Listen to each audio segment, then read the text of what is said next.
Hi guys, in today's tutorial I will show you how to mute part of audio in DaVinci Resolve. So I'm in DaVinci Resolve 18 and I have a video clip and an audio clip underneath it. Let me play it for a few seconds just to see what we have here. And let's say I want to mute part of this audio. To do that we need first to cut the audio in parts so that we mute only one part of it. Make the cuts, there are two ways, using the blade edit mode or using the CTRL+B shortcut in Windows. Let's say I want to make a cut here. First I will make the cut using the blade edit mode. Click to select it and click on the audio clip to make a cut. And next let's say I want to make a cut here. Move the timeline bar to that position and I want to do this cut using the shortcut. So select the audio clip and hit CTRL+B on your keyboard.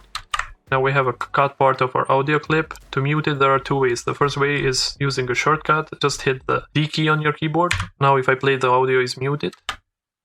The next way to mute the audio is from the inspector tool. Select the part of the audio clip you want to mute. Go to the inspector. If it's not open, click here. And now in the volume, slide it all the way to the left and the audio will be completely muted.